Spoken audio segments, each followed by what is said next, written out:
All right, good morning, everybody. It is Tuesday. We are 2 days away from the start of the 2023 NFL season.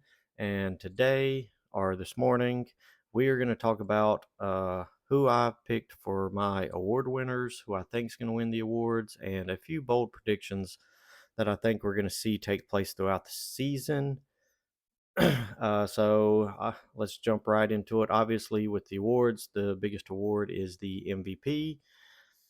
I know Patrick Mahomes is obviously the easy choice here. I think there's a lot of people that are going to be in the MVP conversation.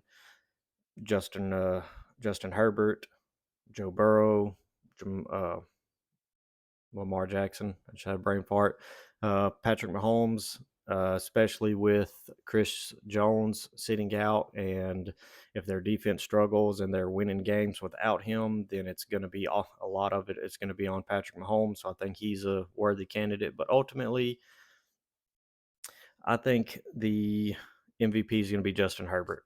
He's been top of the league in pass yards. I think he was like number 6 his rookie year. He was second behind Mahomes a couple years. I mean, he's put up really good numbers. The Chargers offense has put up a lot of points in Herbert's time, and I think they got to upgrade at offensive coordinator this offseason with Kellen Moore going to the Chargers. And I think you're really going to see that offense blossom even more so than it already has. I know a lot of people are big on Lamar Jackson having a really good year now that he's got a new offensive coordinator and a lot better offensive weapons than he's had throughout his career. But I'm not one to believe in hype too much. I'm more of what I want. I want to see it on the field before I believe in it. And what I've seen from Justin Herbert throughout his career has been very good. And obviously, with Kellen Moore taking over in Dallas a few years back and his time in Dallas, they were basically the number 2 offense in that time period combined behind only Kansas City. So he elevated Dallas's offense. I think Dallas's offense hit its ceiling with Dak, and I think now he is in LA with the Chargers. And I think the ceiling with Justin Herbert is much, much higher than what the ceiling with Dak is. So I think you're really going to see that offense take off. So I have Justin Herbert as my MVP. My offensive player of the year, I think it's going to be a wide receiver. We're in a very pass happy league. Uh, it's been Justin Jefferson won the award last year. I think Jamar Chase wins it this year. I do not think we're going to see Justin Jefferson repeat because with TJ Hawkinson being there, having more time in the offseason to really dig in and get accustomed to the offense and um, Kirk Cousins, I think he's going to get a lot of targets. And then the rookie wide receiver they drafted, Addison, I think he's going to see a lot of single coverage, and I think he's going to be a fantastic receiver. I think he's going to get a lot of looks because Jefferson's going to get a lot of double coverage. And as that happens, I think he's going to see his targets somewhatly drop. And I think, like I said, Hawkinson and Addison are going to vulture some of those targets, some of those touchdowns. So I see Justin Jefferson having a little bit of a step back on his year. Not to say that he's not going to have a good year, but I don't think he's going to win Offensive Player of the Year again. I think it's going to be Jamar Chase. I just think that in order for the Bengals to win, it's going to be a lot of it's going to be on Burrow and Chase. So I think Chase is going to have a really good year. My defensive player of the year, this was a really tough one because you have 3, 4 really good candidates every year. You have Aaron Donald, Joey Bosa, Nick Bosa, TJ Watt, Micah Parsons, and you can even throw Miles Garrett in there. There's really quite a few people that are capable of winning the Defensive Player of the Year award. But my pick this year is going to be TJ Watt. I think he's coming back healthy from his injuries last year. And I think the Steelers' defense is pretty good in its front seven. Really, I think outside of the back end of the defense, I mean, and I say that they got Fitzpatrick back there at safety, but I think overall, I think TJ Watt is just going to be let loose to just completely demolish quarterbacks this season. I think their offense will be a little bit better with Pickett having more time in the offense developing and I think that's just going to allow for them to get a little bit of a lead in games and pin their ears back and go after the opposing quarterbacks. So my pick is going to be T.J. Watt. I think he's going to somewhere be somewhere around 18 to 21 sacks this year. My offensive rookie of the year, I have Bijan Robinson winning that. I think it's going to be a close race between him and Gibbs, the running back drafted from Detroit, or for Detroit, my bad.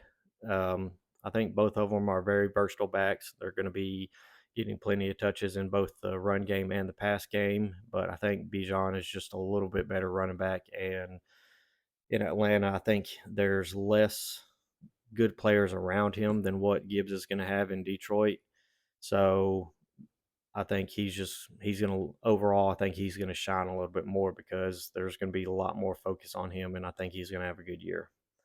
Defensive Rookie of the Year, I got Jalen Carter. I think right off the bat in preseason, he started demolishing quarterbacks. And I myself don't watch a lot of preseason. I really don't watch any. I just watch a couple highlights that I see on ESPN or on the internet. But I'm not a believer in preseason.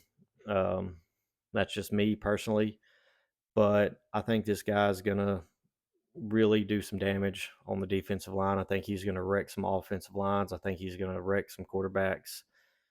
He's going to play the Giants twice this year, and their offensive line has been historically been one of their weaknesses. So I think he's going to be all over Daniel Jones quite a bit. I think Washington's quarterback play is not going to be good, so I think he's going to feast on them twice per year. He will play Dallas twice a year. They have a pretty solid offensive line, and Dak's pretty mobile, so you may not see him do as much damage against Dallas. But overall, I think he's just going to. I don't see another rookie defender having as good of a year as I see him having. Comeback player of the year, uh, just the fact that Damar Hamlin, flatlined on the field last year, was resuscitated, and he got back into training camp and he made the 53-man roster. I think that alone, I think, is what people are going to vote, and he's going to end up winning the award just for being on the team. I mean, he's a backup safety, and I think is what position he ended up making. And just because of that, I think people are going to give him their votes. Personally, I would rather see someone that has significant playing time win the award. Um, somebody like, say, Calvin Ridley, if he has, 11, 1,200 yards, 10 touchdowns, and has a really good season for the Jaguars, I would rather see him win it myself. But I just think that with the way people are going to vote, they're going to see the fact that Hamlin took a hit, technically died on the field, was resuscitated, and then came back the next year, made the team. I think he's just going to get all the votes. My coach of the year, I have Robert Saleh for the Jets. I think you're going to see the Jets win the division, make the playoffs, something they haven't done. They haven't made the playoffs in close to, well, I think, about a decade. And they haven't won the division since like 2002. So that's going to be some first for them. Obviously, Robert Saleh, he's defensive coach. He's got a really good defense. I think the defense is going to be really good this year. It was really good last year, but it was all they had last year. So with the addition of Aaron Rodgers, Dalvin Cook, some of these other receivers they've added, I think the offense is going to take a lot of pressure off of the defense. So it's not just strictly going to be on the defense to win games. And I think the defense is going to be able to play looser and not have as much pressure on them. And overall, I think they're going to be better. So those are all my awards. Now, a few bold predictions that I've thought of myself, and I think we're likely to see a few of these, not all of them, but I think some bold predictions. So I think we're going to see either Matthew Stafford or Aaron Donald get traded from the Rams. Um, they're in a position where they've stacked up a ton of cap with, big contracts, and they've traded away a lot of picks to get players, and they really went in heavily to win the Super Bowl, which they did win one, but that's all they've won, and they're not going to win another one. So they're going to have to get rid of some of these contracts and try to get some draft capital back in return.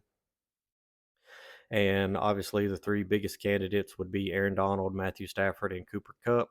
But personally, with Kupp being a as good of a receiver as he is, as good of a weapon, I don't see him getting traded. I think they're going to want him around for the long haul because I mean, they're going to have somebody on offense to help carry the load going forward, regardless of who's there on offense or defense. Um, if you trade Stafford and you go for a new quarterback, you're going to want to keep Cup because he'll be a new quarterback's best friend. It'll be a safety blanket. Um, I think it would be really shitty if they traded Aaron Donald. The fact that he's been the backbone of their team for the majority of the last decade, and he's really there for several years. He was all they had, and he's been a really great player for them. And to see them trade him towards the end of his career, I don't personally want to see that, but I think you're going to see either Stafford or Donald get traded. On the subject of trades, I think it's possible that we see Davante Adams get traded from the Raiders. I know he's only been there a year, and they paid him a large amount of money. They gave him a massive contract, and he had a really good year last year with Derek Carr, even though he got benched towards the end of the year. But that's why he wanted to go to the Raiders. He wanted to play with Carr, the quarterback he played with in college, somebody he's friends with. And now that Carr has been benched and traded to the Saints, and now the Raiders have signed Jimmy Garoppolo.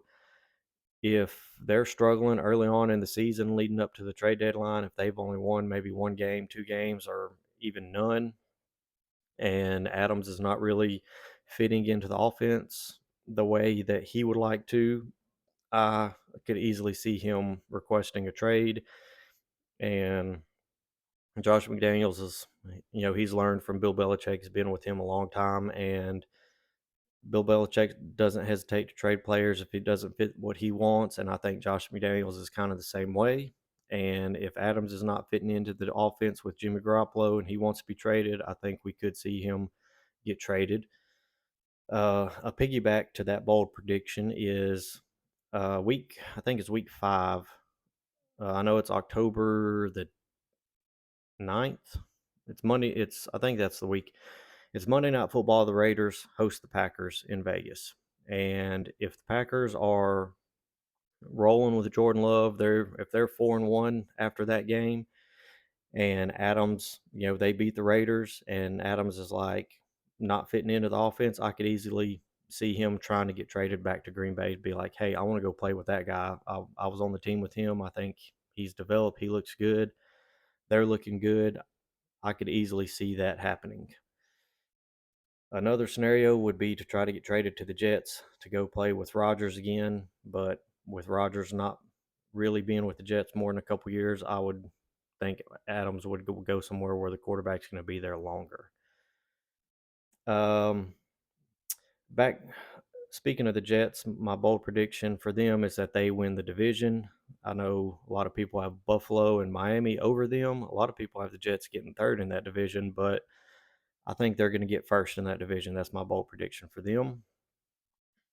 Um, my bold prediction for another division is that the Packers win their division. Now, keep in mind, this is a bold prediction. It's not my actual pick on who I think will win, but a bold prediction would be Love playing above expectations, playing above average, being somewhere around a top 10, top 12 quarterback, being efficient with the ball, the defense playing up to the talent level because there's a lot of first round picks on that defense. And if everything comes together, they could win that division. Um, Another one is a bold prediction will be the Cowboys getting third in their division behind the Eagles and the Giants. You've got a new offensive coordinator who's doesn't have a great resume. I mean, he's been with a lot of teams. He was with Russell Wilson in Seattle when he had a couple good years, but outside of that, he really doesn't have good offenses to his resume. So they've downgraded offensive coordinator. It's somewhat of a new offense. Mike McCarthy's going to be calling plays for the first time since he was in Green Bay in 2018, and with Dak being who he is, I think he'll play well. I think McCarthy will call some decent plays, but McCarthy's problem in Green Bay was that he got predictable, and the team started struggling when that happened. So if he gets predictable in Dallas, I think they're going to struggle. If Dak doesn't clean up the turnovers, I think they're going to struggle. The defense has led the league in turnovers the last 2 years, so to do that a third year in a row is it's going to be really tough, and that's not really something you see often happen in the NFL. So if the defense takes a step back, if the offense struggles a little bit early on with the new play caller and getting in the flow of a new offense, I could easily see both the Giants and Philly um, take take 1 and 2 in that division, with Dallas being third. My last bold prediction that I have for the time being, I'm sure I'll come up with more later, is I think the Jags will walk away with the 1 seed in the AFC. I think they're going to have a really easy schedule. Yes, they're going to play the Bengals and the Bills and the Chiefs, who all won their divisions respectively.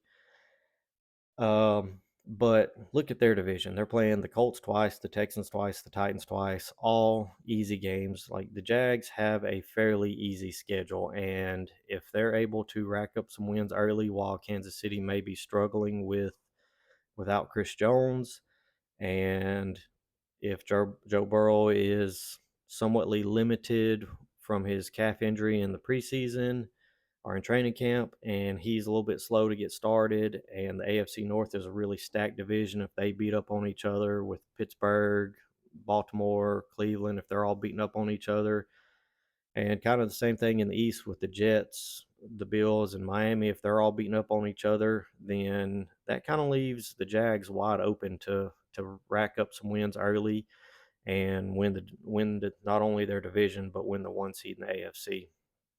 So those are my bold predictions. Those are my predicted award winners, and keep following for more.